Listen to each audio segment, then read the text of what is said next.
दिल्ली से बड़ी खबर है। धमाके के 5 दिन बाद लाल किले का रास्ता आम ट्रैफिक के लिए अब खोल दिया गया है। आज जांच पड़ताल के बाद रास्ता खोला गया है। डॉग स्क्वाड और बम निरोधक दस्ते की जांच के बाद ये रास्ता खोल दिया गया है। आपको बता दें कि दिल्ली के लाल किला मेट्रो स्टेशन के गेट नंबर 4 के पास 10 नवंबर को धमाका हुआ था। दिल्ली ब्लास्ट हुआ था, 13 लोगों की जान चली गई और कार में बम प्लांट करने वाला उमर भी मारा गया था। और अब आम जन के लिए ये रास्ता, ये सड़क खोल दी गई है। सफेद चादर से इस सड़क के हिस्से को ढक दिया गया था। 5 दिनों बाद इस रास्ते को खोल दिया गया है। कई सबूत, कई सैंपल्स जुटाए गए हैं और अब इस रास्ते को क्लियर कर दिया गया है। हम इस वक्त लाल किले पर ठीक उसी जगह मौजूद है जहां इस धमाके को अंजाम दिया गया। देखिए, ठीक I-20 कार जैसे ही इस जगह पहुंचती है, ठीक सामने रेड लाइट है और रेड लाइट से महज 10 कदम की दूरी पर, यानी कि 10 कदम पहले ही I-20 कार जैसे ही इस जगह पहुंची, अचानक से कार के अंदर ब्लास्ट होता है। मैं चाहूंगा कैमरामैन निरंजन आपको तस्वीरें दिखाए। ये देखिए, ठीक इस जगह I-20 कार के अंदर ब्लास्ट होता है और जो इंटेंसिटी थी वो बेहद तेज थी। और ये देखिए, आसपास जितने भी आपको यहाँ पर ये खिड़कियाँ दिखाई देंगी, वो खिड़कियाँ यहाँ पर पूरे तरीके से टूट चुकी है। और ये देखिए, ये यहाँ पर रेड फोर्ट पुलिस चौकी का यहाँ पर बाकायदा बोर्ड आप देखेंगे। ये देखिए, रेड फोर्ट पुलिस चौकी का बोर्ड यहाँ पर लगा हुआ है। और ये बोर्ड, ये देखिए किस तरीके से डैमेज हो चुका है ब्लास्ट के बाद। इसके अलावा मैं चाहूँगा कैमरामैन निरंजन आपको तस्वीरें लगातार दिखाए। ये देखिए, ठीक सामने आप ये यहाँ पर बाकायदा पुलिस चौकी के अंदर के जो कमरे बने हुए हैं, ये देखिए, ये टेम्परेरी रूम्स बने हुए थे, उनके जो विंडो थे वो यहाँ पर आपको टूटे हुए दिखाई देंगे। देखिए, विंडो पूरे तरीके से टूट चुके हैं, डैमेज हो चुके हैं। तो इसी से आप अंदाज़ा लगाइए कि आखिरकार जो ब्लास्ट की इंटेंसिटी थी वो कितनी ज़्यादा यहाँ पर रही होगी। ठीक सामने ये देखिए, ठीक सामने देखिए, यहाँ पर बाकायदा जो ऊपर बैनर्स लगे हुए थे वो पूरे तरीके से डैमेज हो चुके हैं।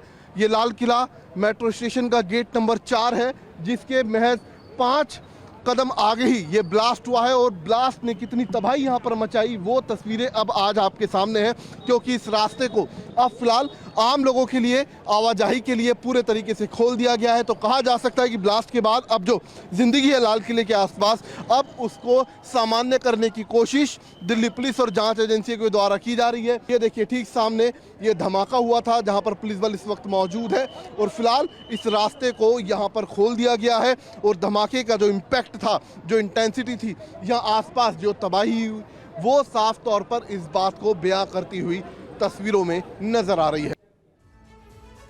और वहीं जम्मू कश्मीर के नौगाम में जो ब्लास्ट हुआ, इसका एक नया सीसीटीवी फुटेज सामने आया है। काफी दूर तक इस ब्लास्ट का असर हुआ है और इस सीसीटीवी फुटेज में ये नजर भी आ रहा है।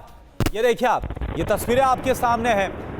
रात 11:22 पर शुक्रवार को ये धमाका हुआ। ये देखिए आप, बताया जा रहा है बहुत दूर तक, कई किलोमीटर तक इसका इंपैक्ट हुआ है। और ये देखिए, काफी दूर से जो सीसीटीवी में रिकॉर्ड हो उसमें भी एक रोशनी और एक आग का एक बड़ा गोला नजर आता है जैसे ये ब्लास्ट हुआ।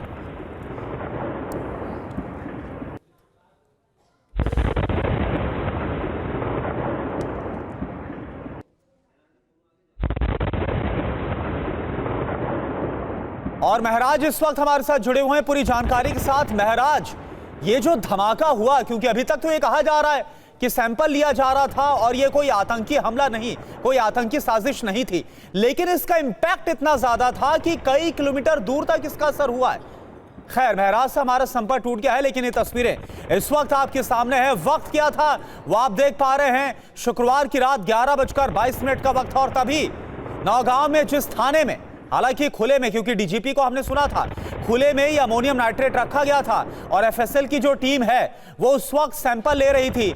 अब ये कैसा विस्फोटक था? क्या ये सिर्फ अमोनियम नाइट्रेट था या फिर ये किसी और तरह का विस्फोटक तैयार किया गया था? क्योंकि इसकी जो इंटेंसिटी है वो बहुत ज्यादा हाई थी। ये दो तस्वीरें इस वक्त आप देख पा रहे हैं। एक तरफ वो सीसीटीवी फुटेज जो कि बहुत दूर से जो सीसीटीवी में कैप्चर हुआ वो आप देख पा रहे हैं। इससे आप समझ सकते हैं इंपैक्ट कितना ज्यादा था, इसका असर कितना ज्यादा था। कई किलोमीटर दूर तक जो असर है वो हुआ है। और दूसरी तरफ जिस थाने में, नौगाम थाने में ये धमाका हुआ, वो थाने की इमारत और जो आसपास गाड़ियां खड़ी थी वो सब आग के हवाले हो जाती है। उन सब में आग लग जाती है। यह तस्वीरें आप देख पा रहे हैं, 9 लोगों की मौत हो गई है, 8 पुलिसकर्मी उसमें शामिल हैं। इसके अलावा 27 लोग घायल भी हैं, कुछ की हालत काफी ज्यादा गंभीर है। महराज, अभी और क्या पता चल पा रहा है इस धमाके को लेकर? यह कैसा विस्फोटक था? क्योंकि अमोनियम नाइट्रेट से सिर्फ ऐसा धमाका होना यह हैरानी की बात है।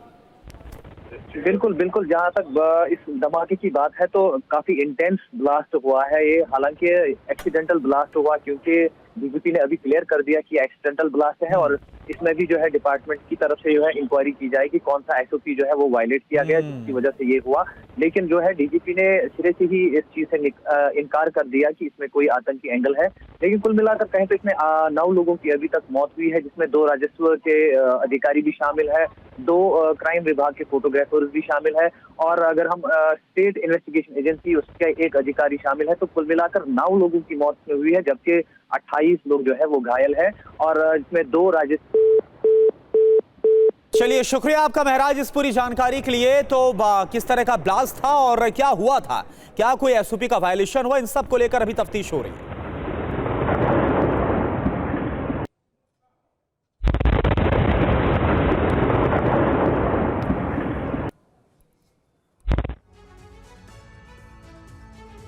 और नौगाम पुलिस स्टेशन में हुए धमाके के बाद पूरा इलाका दहल गया। धमाके की तस्वीरें सीसीटीवी में रिकॉर्ड हो गई। इस खबर को देखिए। जम्मू कश्मीर के नौगाम में ऐसा धमाका हुआ कि उसकी गूंज 5 किलोमीटर तक सुनाई दी। रात 11 बजे के बाद जिस वक्त ये धमाका हुआ उस वक्त बहुत ही भयावह मंजर देखने को मिला। पुलिस स्टेशन और उसके आसपास लगी सीसीटीवी में धमाके की विध्वंसक तस्वीर कैद हो गई। सीसीटीवी फुटेज से अंदाजा लगा सकते हैं कि ये कितना भयानक धमाका था। इस फुटेज में देखा जा सकता है कि धमाके के बाद आसपास के इलाकों में जोर से कंपन हुई। जोरदार धमाके से पूरा इलाका थर्रा गया। पूरा थाना धमाके की गूंज से थर्रा गया। थाने के आसपास के घरों में लगी खिड़कियां भी जोर जोर से बजने लगी। तस्वीरों में देखिए, धमाके की तीव्रता से पूरा इलाका दहशत में आ गया। धमाकों की तस्वीरों में देखा जा सकता है कि दमकल कर्मी धमाके के चलते फैली आग की लपटों से लड़ते हुए दिखाई दे रहे हैं।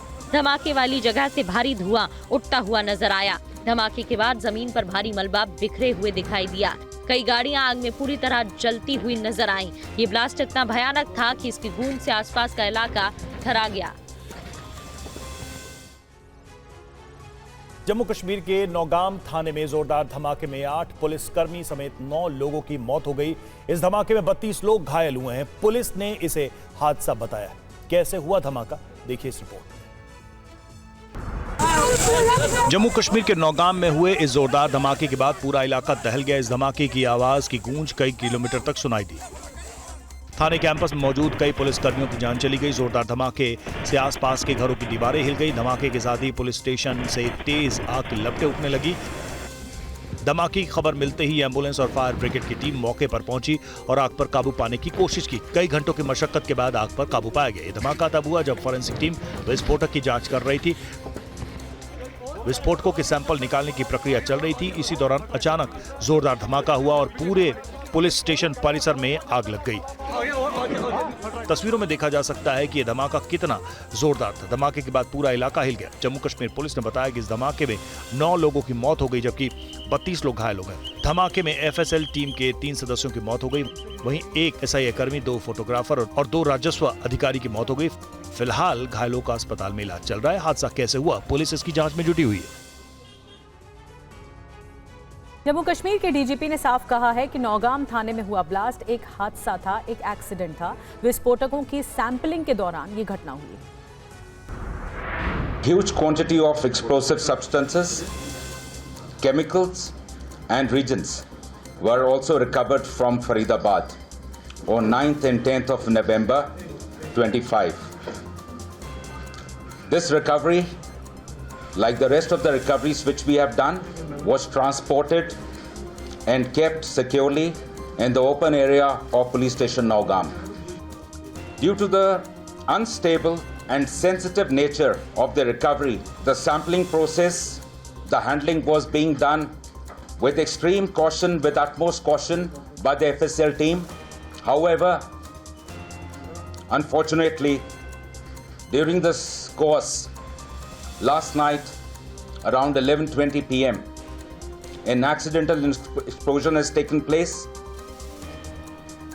Any other speculation into the cause of this incident is unnecessary. तो जम्मू कश्मीर के डीजीपी को आप सुन रहे थे और वहीं नौगाम ब्लास्ट को गृह मंत्रालय ने भी एक हादसा बताया है। मंत्रालय ने कहा कि एफएसएल की टीम की जांच के दौरान यह हादसा हुआ है, इसकी जांच हो रही है। दिनांक 14 नवंबर की रात 11:20 पर एक दुर्भाग्यपूर्ण घटना में जम्मू कश्मीर के नौगाम पुलिस स्टेशन के अंदर एक बड़ा विस्फोट हुआ। नौगाम पुलिस स्टेशन ने हाल ही में एक पोस्टर से लिए गए लीड के आधार पर एक बड़े आतंकी मॉड्यूल का पर्दाफाश किया था। रासायनिक विस्फोटों के नमूने को आगे फॉरेंसिक और रासायनिक परीक्षण के लिए भेजा जा रहा था। भारी मात्रा में विस्फोटकों की बरामदी के कारण पिछले 2 दिनों में यह प्रक्रिया एसओपी के तहत लगातार जारी थी। विस्फोटों की अस्थिर प्रकृति के कारण इसे एक्सपर्ट निगरानी के तहत सावधानीपूर्वक संभाला जा रहा था। हालांकि उसी के दौरान 14 नवंबर 2025 यानी कि कल रात को लगभग 11:20 बजे अचानक एक्सीडेंटल विस्फोट हुआ। इस दुर्भाग्यपूर्ण घटना में 9 लोगों की मृत्यु हो गई और 27 पुलिसकर्मी, 2 राजस्व अधिकारी और 3 नागरिक घायल हुए। घटना के कारणों की जांच की जा रही है। इस घटना के कारण की कोई अन्य अटकलें अनावश्यक है।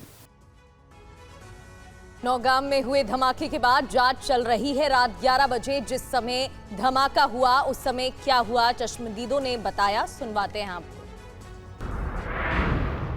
11 बज के रात को 22 मिनट पे हमने एक बड़ा धमाका सुना। धमाका इतना बड़ा था कि हम लोग जज ही नहीं कर पाए ये है क्या। दिल से हम गए, बच्चे सोए हुए थे, वो उठे, वो रोने लगे। हमने बोला उनको पहले सुना। 15 मिनट के बाद हमको पता चला कि ये आग लगी हुई है कहीं, वहाँ उसकी तरफ भागे। उसकी तरफ गए तो देखा कि थाने में कुछ हुआ है।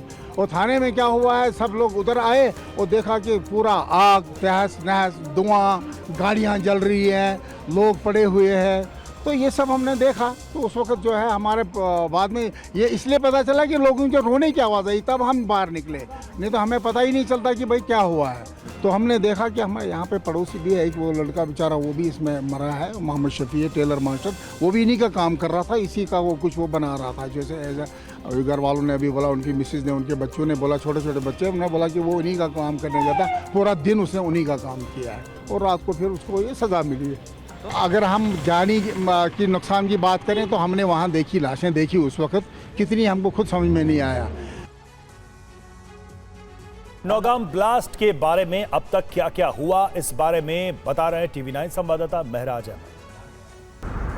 ये एफएसएल टीम जब सैंपल्स ले रही थी तो उस टाइम जो है विस्फोट हुआ और उसमें अभी तक जो है 9 लोगों के मारे जाने की पुष्टि जो है अब उन्होंने कर दी, जबकि 27 लोग जो है वो घायल है। इसमें कुछ रेवेन्यू ऑफिसर्स भी है। तो कुल मिलाकर कहा जा सकता है कि तार बिल्कुल वही है, क्योंकि फरीदाबाद वाला ही जो एमोनियम नाइट्रेट था ये उसी की जो है सैंपलिंग की जा रही थी और उसी के बीच में जो है कल रात को 11:20 के बाद जो है विस्फोट हुआ, जिसके नतीजे में इतना बड़ा जो है हादसा हुआ और इसमें 9 पुलिसकर्मियों समेत जो एसआई और 2 रेवेन्यू ऑफिसर्स थे वो भी मारे गए और 27 अन्य घायल है, लेकिन जिनका जो है उपचार चल रहा है। इसके चलते कहा जा सकता है कि पूरी तरीके से और भी चीज़ें खंगाली जा रही है कि आखिर विस्फोट वहाँ पे हुआ तो हुआ कैसे, कौन सा एसओपी था जिसका पालन नहीं किया गया। ये भी पुलिस ने जो है अभी जो है आला अधिकारियों द्वारा जो है स्पष्ट किया गया कि इसमें जो है तफ्तीश जो है वो की जा रही है और जो तफ्तीश कंप्लीट होगी उसके बाद ही पूरा स्पष्ट होगा। लेकिन एक बात जो है, इसमें टेरर एंगल का जो बातें आ रही थी वो बिल्कुल नकारी गई है। और दिल्ली में 10 नवंबर को हुए ब्लास्ट का एक और सीसीटीवी वीडियो सामने आ गया है। ये video Lal Qila underground metro station का है। लाल किला के पास कार में ब्लास्ट के बाद करीब 40 फीट नीचे तक धरती हिल गई थी। Lal Qila underground metro station की इन तस्वीरों को देखिए। ये वीडियो 10 नवंबर शाम 6:51 का है। देखिए, जब सड़क पर कार में जोरदार धमाका होता है तो उसकी आवाज से करीब 40 फीट नीचे पूरा स्टेशन हिल जाता है। मेट्रो स्टेशन के एक फूड शॉप में लगे सीसीटीवी को देखकर आप अंदाजा लगा सकते हैं कि ब्लास्ट से कितना ज्यादा कंपन हुआ था। ब्लास्ट के दौरान अंडरग्राउंड लाल किले मेट्रो स्टेशन में कंपन सीसीटीवी में साफ दिखाई दे रहा है। ब्लास्ट होते ही फूड शॉप का काउंटर और उसमें रखा सामान हिल गया। उसके सामने खड़े लोग घबराकर इधर उधर भागने लगे। कुछ सेकंड में ही स्टेशन पर अफरा तफरी मच गई। काउंटर पर बैठा शख्स डरकर खड़ा हो जाता है। वहां मौजूद लोगों के चेहरे पर खौफ भी साफ देखा जा सकता है। लाल किले के पास जो मेट्रो स्टेशन है उसका नाम लाल किला मेट्रो स्टेशन है। ये मेट्रो स्टेशन अंडरग्राउंड है और कार में जो ब्लास्ट हुआ था ठीक उसके ऊपर ही था। इधर दिल्ली ब्लास्ट की जांच में जुटी एजेंसियों को रोजाना ब्लास्ट से जुड़े नए सुराग मिल रहे हैं। सोर्सेज के मुताबिक आतंकी उमर बम बनाने में एक्सपर्ट था और उसने ब्लास्ट के लिए डेटोनेटिंग मटेरियल का इस्तेमाल किया था। देखिए आप। सूत्रों के मुताबिक ब्लास्ट वाली कार के टुकड़ों से फॉरेंसिक टीम को पतले तार मिले हैं। ब्लास्ट करने के लिए फ्यूल ऑयल इस्तेमाल किया गया था। जांच एजेंसियों से जुड़े सूत्रों के मुताबिक फॉरेंसिक टीम को अभी तक मिले 48 सैंपल से पता चला है कि आतंकी उमर मोहम्मद ने अमोनियम नाइट्रेट में फ्यूल ऑयल और ट्रांसफार्मर ऑयल मिलाकर विस्फोट तैयार किया था। अमोनियम नाइट्रेट के साथ सर्किट और एक स्विच की जरूरत होती है जिसे मैनुअल ऑपरेट किया जाता है। इस स्विच को बेहद आसानी के साथ हाथ से आम स्विच की तरह ऑन ऑफ किया जा सकता है। इस तरह के बम को असेंबल करने का प्रोसेसिंग टाइम महज 5 से 10 मिनट का होता है।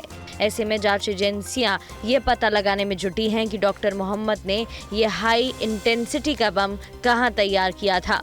क्या उमर मोहम्मद लाल किले की पार्किंग में 3 घंटे के दौरान विस्फोटक को तार के जरिए डेटोनेटर से जोड़ रहा था या फिर दिल्ली में एंट्री से पहले ही हाथ में स्विच लेकर लाल किले की पार्किंग में पहुंचा था।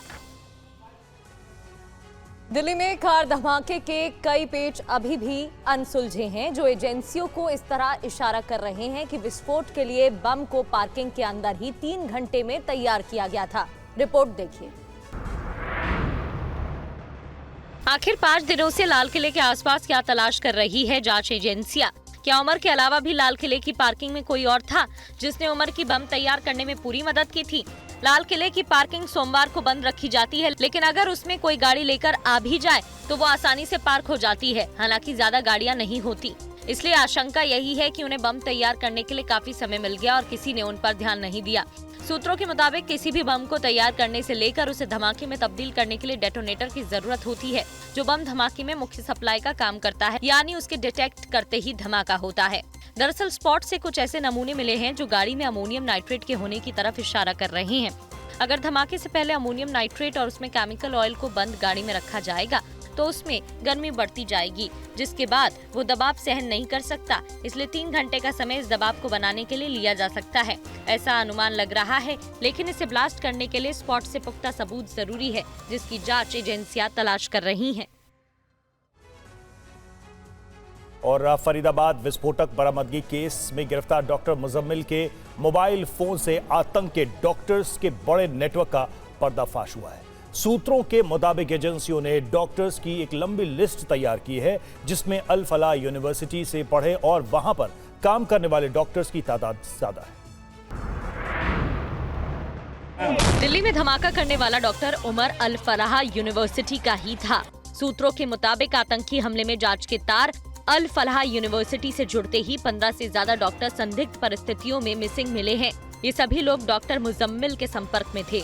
जांच एजेंसियों ने मुजम्मिल के कॉल डिटेल्स के आधार पर उससे कई बार बात करने वाले डॉक्टर से संपर्क किया तो उनका फोन बंद आया। जब उनसे पूछताछ के लिए अल फलाह यूनिवर्सिटी पहुंची तो वो लापता मिले। सुरक्षा एजेंसियों का अंदेशा है कि अल फलाह के मिसिंग डॉक्टर्स का प्रत्यक्ष या अप्रत्यक्ष रूप से टेरर मॉड्यूल से कनेक्शन हो सकता है। एजेंसियां उन डॉक्टर्स के बारे में जानकारी जुटा रही हैं। सूत्रों से जानकारी सामने आई है कि डॉक्टर उमर को जैशे मोहम्मद से फंडिंग मिल रही थी। ब्लास्ट के बाद अल फलाह यूनिवर्सिटी में 1000 से अधिक पुलिसकर्मियों ने सर्च ऑपरेशन चलाया, क्योंकि मॉड्यूल के दूसरे मेंबर्स भी यहीं पढ़ाते थे। जांच एजेंसी से जुड़े एक सूत्र ने बताया कि केस में 20 से ज्यादा लोगों की पहचान की गई है, जिनमें कई लोग इसी फलाह यूनिवर्सिटी के हैं। दिल्ली ब्लास्ट और फरीदाबाद से मिले विस्फोटक के बाद जांच एजेंसियां जगह जगह तलाशी अभियान चला रही हैं। सूत्रों के मुताबिक मेवात से बीती रात 3 डॉक्टरों को हिरासत में लिया गया है, जिनका संबंध अल फलाह यूनिवर्सिटी से बताया जा रहा है। फरीदाबाद पुलिस अलग अलग कॉलोनियों और गांव में तलाशी अभियान चला रही है। इसी कड़ी में गांधी कॉलोनी में तलाशी अभियान चलाया गया। इस दौरान बड़ी संख्या में पुलिस बल मौजूद था। लोगों से पूछताछ की जा रही है और अपील की जा रही है कि बिना पूरी तरह से जांच पड़ताल किए बिना कमरा किराए पर न दें। दिल्ली पुलिस ने धौज, नूह और आसपास के इलाकों में रात भर छापेमारी की। इस दौरान दिल्ली पुलिस के साथ सेंट्रल एजेंसी के अधिकारी भी मौजूद थे। सूत्रों के मुताबिक नूह इलाके से 2 लोगों को हिरासत में लिया गया। दोनों की डॉक्टर मुजम्मिल से बातचीत होती थी। हिरासत में लिए गए दोनों लोगों से पूछताछ की जा रही है। इस बात की जांच की जा रही है कि विस्फोटकों की खरीद में उनका कोई रोल है या नहीं। इस बीच सुरक्षा एजेंसियों की जांच में यह बात सामने आई है कि लाल किला ब्लास्ट में 2 किलो से भी ज्यादा अमोनियम नाइट्रेट का इस्तेमाल किया गया था। धमाके वाली कार चला रहा डॉक्टर उमर मोहम्मद बम बनाने में एक्सपर्ट था। इस कार को उसने फरीदाबाद के कार डीलर से 2 लाख रुपए में खरीदी थी। कार खरीदने के लिए डॉक्यूमेंट के तौर पर जम्मू कश्मीर के ड्राइविंग लाइसेंस का इस्तेमाल किया गया था। पाकिस्तान गई भारतीय महिला सरबजीत कौर लापता हो गई हैं। कपूरथला की रहने वाली है सरबजीत कौर। प्रकाश पर्व मनाने के लिए जत्थे के साथ हो गई थी, लेकिन वापस नहीं लौटी। सरबजीत कौर पाकिस्तान के गुरुद्वारा में मत्था टेकने गए 1900 से ज्यादा लोगों के जत्थे में शामिल थी, लेकिन भारत वापस नहीं लौटी। मामला सामने आने पर जांच एजेंसियां तहकीकात में जुट गई हैं। सरबजीत कौर कपूरथला जिले के डाकघर टिब्बा गांव अमैनीपुरी की रहने वाली थी। जानकारी के मुताबिक 4 नवंबर को पाकिस्तान पहुंचते समय पाकिस्तान इमिग्रेशन के लिए सरबजीत कौर ने जो फॉर्म भरा था उसमें उसने अपनी मूल जानकारी अधूरी छोड़ी थी। उसने अपनी राष्ट्रीयता का उल्लेख नहीं किया और पासपोर्ट नंबर भी नहीं भरा था। सरबजीत कौर के बेटे के मुताबिक उनके माता पिता का तलाक हो चुका था, इसलिए वो लंबे समय से परिवार के साथ नहीं रह रही थी। गांव के लोग ये भी कह रहे थे कि उसकी पाकिस्तान के नासिर नाम के शख्स से फेसबुक से दोस्ती हुई, जिससे एक बार वो करतारपुर कॉरिडोर के जरिए मिलने गई थी। अब ये बात सामने आ रही है कि इस बार गुरुद्वारे में दर्शन करते समय अपने समूह के जत्थे से बच निकली। उसने कथित तौर पर धर्म परिवर्तन कर निकाह कबूल कर लिया है। वो अब नूर हुसैन बन गई है। और बात एक बड़ी खबर की। सहारनपुर से गिरफ्तार आदिल के भाई की तलाश तेज हो गई है। डॉक्टर मुजफ्फर की तलाश के लिए इंटरपोल से मदद ली जा रही है। रेड कॉर्नर नोटिस भी जारी करने की तैयारी है। व्हाइट कॉलर टेरर मॉड्यूल का अहम सदस्य है डॉक्टर मुजफ्फर। दुबई के रास्ते अफगानिस्तान भागने का शक है। 2022 में मुजफ्फर तुर्की गए थे। ये कनेक्शन भी निकलकर सामने आया था।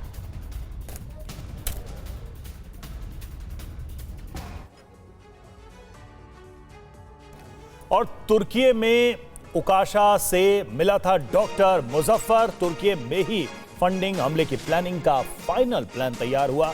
आदिल की गिरफ्तारी के बाद अफगानिस्तान भागा। आदिल को भी कट्टरपंथ में धकेलने में मुजफ्फर की बड़ी भूमिका सामने आ रही है। मुजफ्फर ने ही आदिल को उमर और मुजम्मिल से मिलवाया था। जितेंद्र शर्मा हमारे साथ इस वक्त जुड़े हुए हैं। जितेंद्र, साफ नजर आ रहा है जो खबरें सामने आ रही हैं यहां से लेकर टर्की तक, कैसे एक एक करके इन सबको इस व्हाइट कॉलर टेरर मॉड्यूल से जोड़ा गया।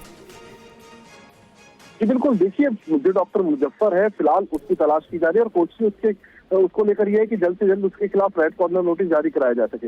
इसके अलावा जांच एजेंसी को यह भी पता चला है कि बेसिकली उसकी जो लोकेशन है अब वो अफगानिस्तान के अंदर हो सकती है। और खास बात यह कि जो डॉक्टर मुजफ्फर है वो हाईली रेडिकलाइज है और अपने परिवार को रेडिकलाइज करने वाला भी वही शख्स है। तो इसको लेकर अब लगातार तलाश तेज हो चुकी है।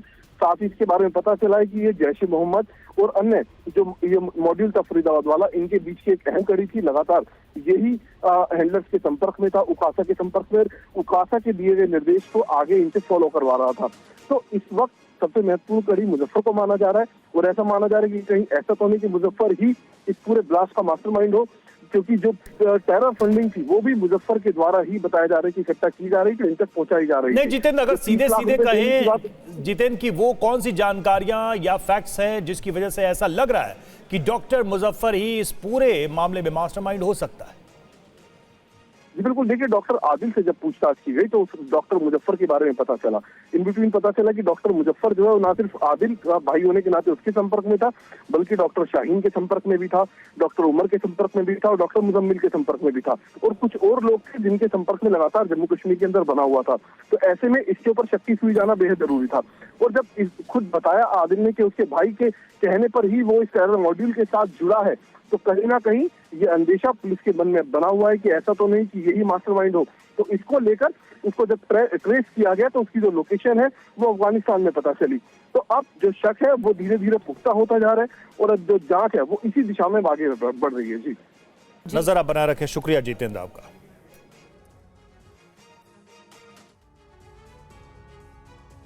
और अहम बात यह भी कि दिल्ली ब्लास्ट में इस्तेमाल i20 पर भी बड़ा पर्दाफाश हुआ है। 2 लाख में खरीदी गई थी एक कार, i20 कार की पेमेंट कैश में की गई थी।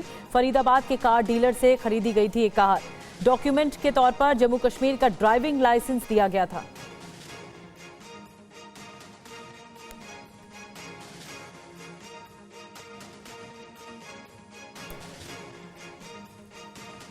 और देखिए एक और बड़ी खबर है, पठानकोट से भी एक डॉक्टर को हिरासत में लिया गया है।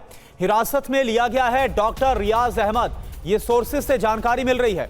अल फलाह यूनिवर्सिटी के डॉक्टर के संपर्क में था ये रियाज, तो हिरासत में लिया गया है डॉक्टर रियाज अहमद। सोर्सेज से ये जानकारी, और पठानकोट से ये डॉक्टर हिरासत में लिया गया। यानी आप समझिए कि जो नेटवर्क है, तार कहां से कहां जुड़ते हुए नजर आ रहे हैं। सहारनपुर से लेकर अब देखिए पंजाब में पठानकोट तक का भी अब जिक्र हो रहा है, क्योंकि यहां पर भी एक जो डॉक्टर है वो हिरासत में लिया गया, और जिससे हिरासत में लिया गया उसके बारे में खबर यह कि वो मुजम्मिल के संपर्क में लगातार था।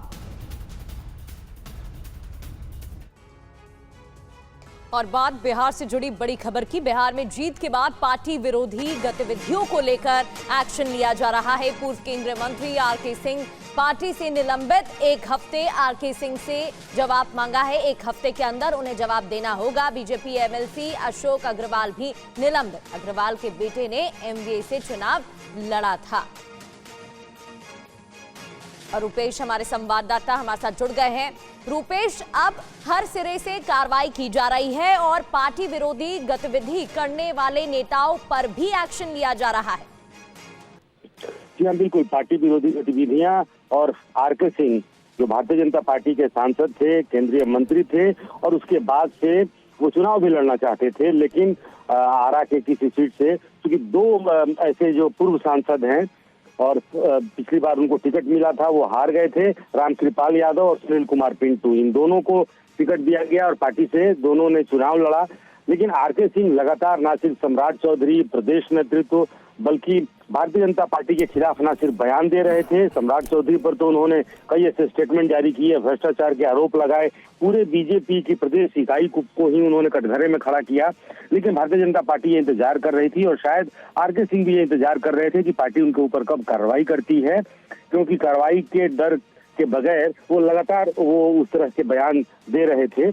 उप मुख्यमंत्री रहते हुए सम्राट चौधरी को लेकर, और जनसुराज पार्टी के प्रशांत किशोर ने जो खुलासे किए थे, उन खुलासों को थोड़ा और आगे बढ़ा रहे थे। जो सीएजी की रिपोर्ट थी 70,000 करोड़ को लेकर के, उसको लेकर के भी वो उप मुख्यमंत्री को ही कटघरे में खड़े कर रहे थे, और उसके बाद से पार्टी ने उन्हें निलंबित किया है। और ये कारण बताओ नोटिस जारी करते हुए पूछा है कि क्यों ना आपको पार्टी से निष्कासित कर दिया जाए। उसी तरह से अशोक अग्रवाल और उनकी पत्नी को भी पार्टी से फिलहाल निलंबित किया गया है, और ये पूछा गया है कि आप 1 सप्ताह के अंदर जवाब दीजिए, क्यों ना आपको पार्टी से निष्कासित कर दिया जाए। तो इस बात का इंतजार, चुनाव समाप्त होने का इंतजार बीजेपी कर रही थी कि उनके ऊपर कार्रवाई करेंगे, और इंतजार कर रहे थे कि पार्टी कब कहीं ना कहीं संदेश भी देने की कोशिश की गई है। जिन लोगों ने चुनाव के दौरान पार्टी की लाइन से हटकर एक्ट किया। फिलहाल बहुत बहुत शुक्रिया आपका रुपेश हमसे जुड़ने के लिए।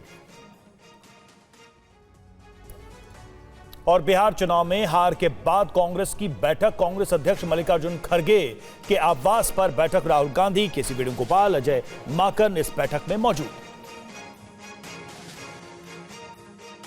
तो बिहार में महागठबंधन की हार हुई, लेकिन कांग्रेस का प्रदर्शन बहुत ही खराब रहा, और इसको लेकर अब ये बैठक हो रही है। बताया जा रहा है कि खड़गे के आवास पर, मल्लिकार्जुन खड़गे जो कि कांग्रेस के राष्ट्रीय अध्यक्ष है, उनके आवास पर यह बैठक हो रही है। राहुल गांधी, केसी वेणुगोपाल, अजय माकन इस बैठक में मौजूद हैं।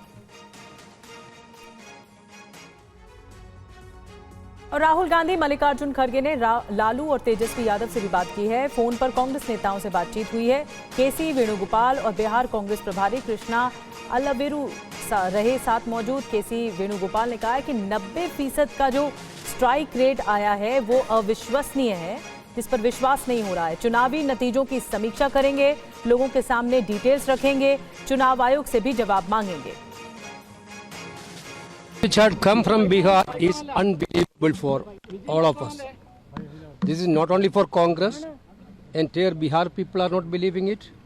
our alliance parties, we discussed with all of them. They are not believing it.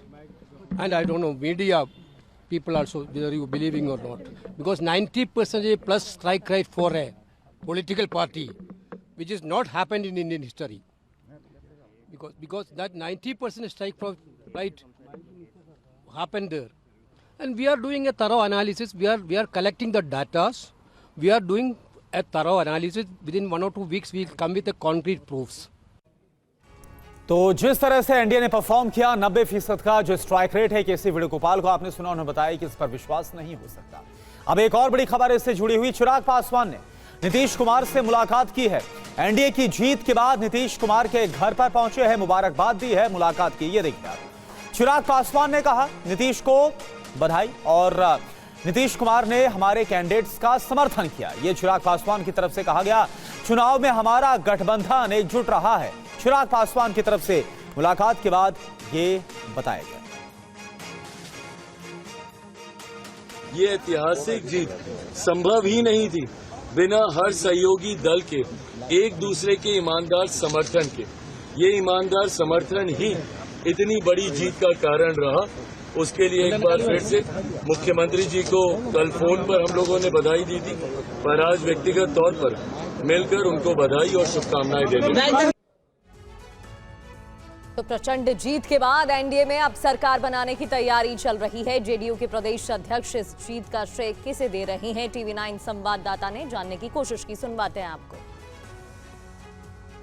हमारे साथ जेडीयू के प्रदेश अध्यक्ष उम्मीदवार, विजयी उम्मीदवार उमेश कुशवाहा जी हैं। उमेश कुशवाहा जी, आप खुद भी जीत गए और एनडीए भी जीत गया। बिल्कुल, मैं तो सबसे पहले मानार वासियों के साथ साथ पूरे बिहार की जनता को मैं बहुत बहुत उनके प्रति आभार प्रकट करता हूं कि उन लोगों ने, सभी बिहार की जनता ने विकास और सुशासन पर मोहर लगाई।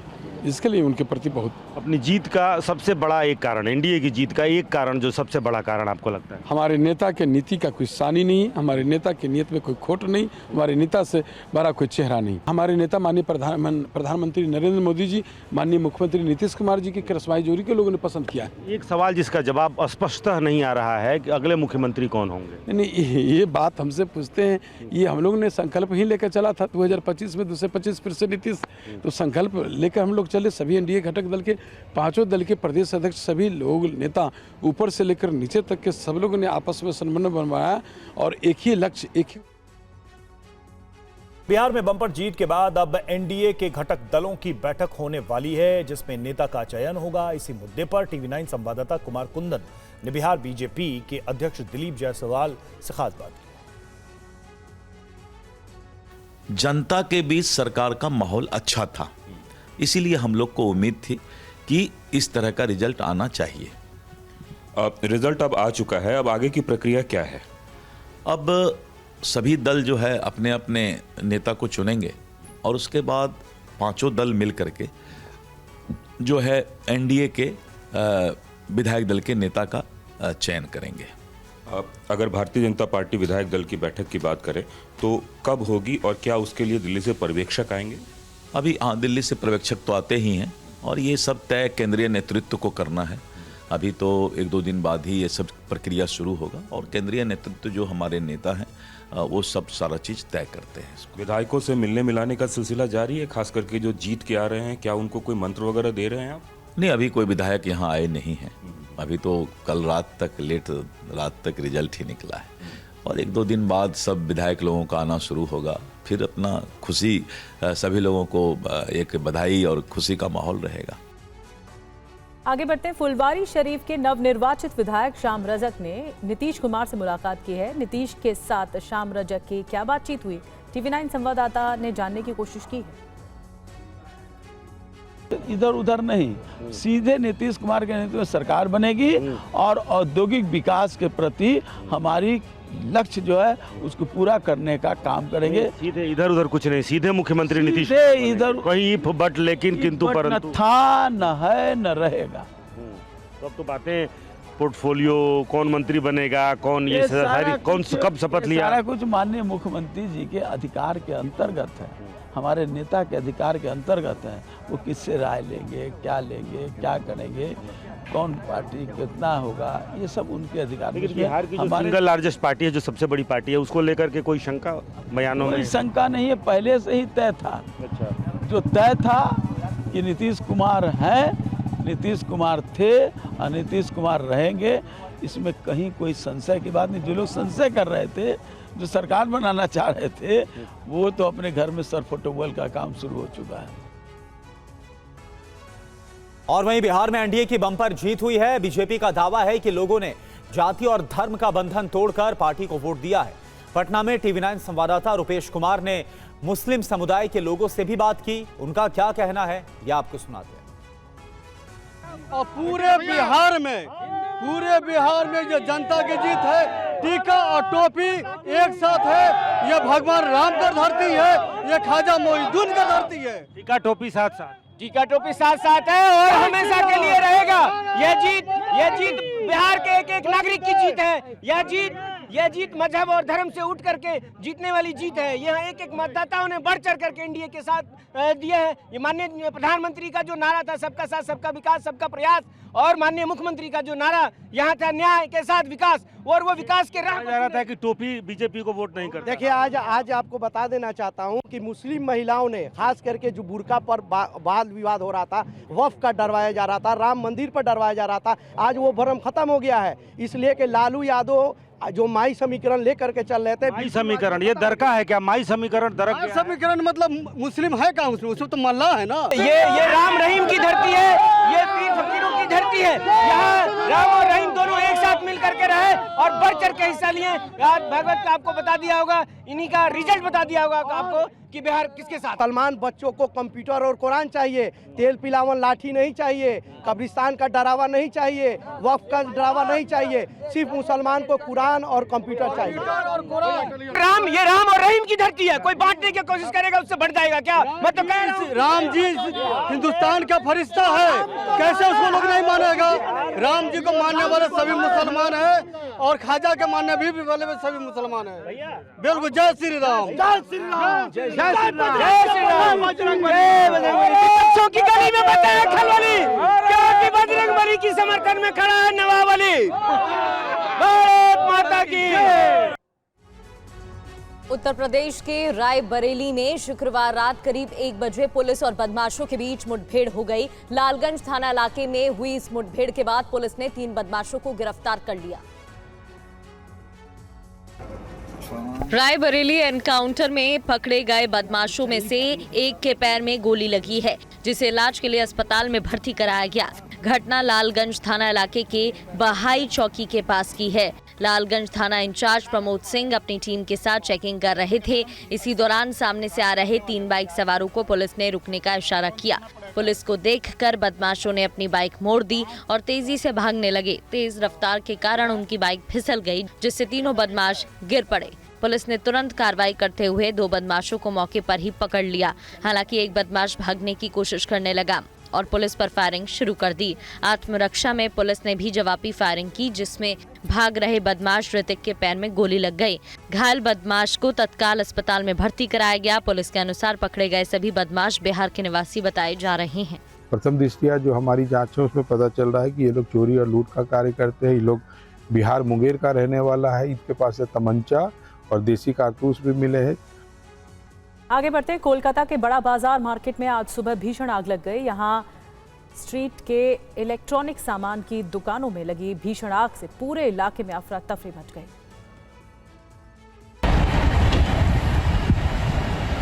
तस्वीरों से ही अंदाजा लगाया जा सकता है कि आग कितनी भीषण थी।